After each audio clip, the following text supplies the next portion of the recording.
ಎಲ್ಲರಿಗೂ ನಮಸ್ಕಾರ. ಹೆತ್ತವರು ಮಕ್ಕಳನ್ನು ಬೆಳೆಸಲು ತುಂಬ ಕಷ್ಟಪಡುತ್ತಾರೆ.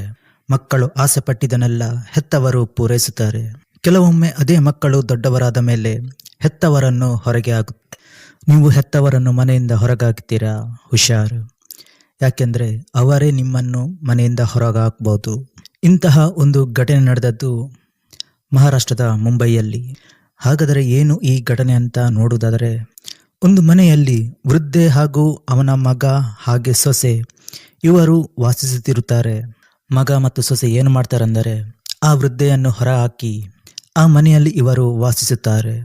ಈ ದಿಕ್ಕೆ ತೋಚದಂತಾಗದ ಈ ವೃದ್ಧೆ ಇದ್ದಳಲ್ಲ, ಅವಳು ಅನಾಥಾಶ್ರಮಕ್ಕೆ ಸೇರುತ್ತಾಳೆ. ಅಲ್ಲಿ ಇವಳು ಕೆಲವರ ಸಹಾಯದಿಂದ ಮಗ ಹಾಗೂ ಸೊಸೆಯ ವಿರುದ್ಧ ಕೇಸ್ ಹಾಕುತ್ತಾರೆ.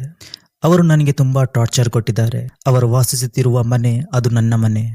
ನನ್ನ ಮನೆಯಲ್ಲಿ ಇದ್ದುಕೊಂಡೇ ನನ್ನನ್ನು ಹೊರ ಹಾಕಿದರೆಂಬುದು ಈ ವೃದ್ಧೆಯ ವಾದ. ಹೀಗಾಗಿ ಅವಳು ಬಾಂಬೆ ಹೈಕೋರ್ಟ್ನಲ್ಲಿ ಕೇಸ್ ಹಾಕುತ್ತಾಳೆ. ಈ ಇಬ್ಬರ ನಡೆಯೂ ವಾದ ವಿವಾದಗಳು ಕೂಡ ನಡೆಯುತ್ತೆ. ಮಗ ಹಾಗೂ ಸೊಸೆ ಇವರು ವಾಸಿಸುತ್ತಿರುವಂತಹ ಮನೆಯ ಹೆಸರು ಆ ವೃದ್ಧೆಯ ಹೆಸರಲ್ಲಿರುತ್ತೆ. ಎಲ್ಲವನ್ನು ಪರಿಶೀಲಿಸಿದ ಬಾಂಬೆ ಹೈಕೋರ್ಟ್ ಒಂದು ಆರ್ಡರ್ ಅನ್ನು ಕೊಡುತ್ತೆ. ಅದೇನೆಂದರೆ, ಆ ಮನೆ ವೃದ್ಧೆಯ ಹೆಸರಲ್ಲಿದೆ. ಆ ಮನೆ ನಿಜವಾಗಿ ಸೇರಬೇಕಾಗಿದ್ದು ಈ ವೃದ್ಧೆಗೆ. 10 ದಿವಸ ಟೈಮ್ ಕೊಡ್ತೇನೆ, ಅಷ್ಟರೊಳಗೆ ಈ ಮನೆ ಬಿಟ್ಟು ಹೋಗಬೇಕು ಅಂತ ಸೊಸೆ ಹಾಗೂ ಮಗನಿಗೆ ಕೋರ್ಟ್ ಆರ್ಡರ್ ಮಾಡುತ್ತೆ. ಹಿರಿಯ ನಾಗರಿಕರು ಸುಖಮಯವಾಗಿ ಜೀವನ ನಡೆಸುವ ಹಕ್ಕಿದೆ. ಅದು ಅಲ್ಲದೆ ಆ ಮನೆಯು ಕೂಡ ಈ ವೃದ್ಧೆಯ ಹೆಸರಲ್ಲಿದೆ. ಒಂದು ನ್ಯಾಯಯುತವಾಗಿ ನೋಡಿದಾಗ ಆ ಮನೆಗೆ ಹೆಚ್ಚಿನ ಹಕ್ಕಿರುವುದು ಆ ವೃದ್ಧೆಗೆ. ಈ ಕೋರ್ಟ್ ಆರ್ಡರಿಂದಾಗಿ ಮಗ ಹಾಗೂ ಸೊಸೆಗೆ ತುಂಬ ಆಘಾತವಾಗುತ್ತೆ. ಅವರು ಏನು ಅನ್ಕೊಂಡಿದ್ರೋ ಅದು ಆಗಿಲ್ಲ.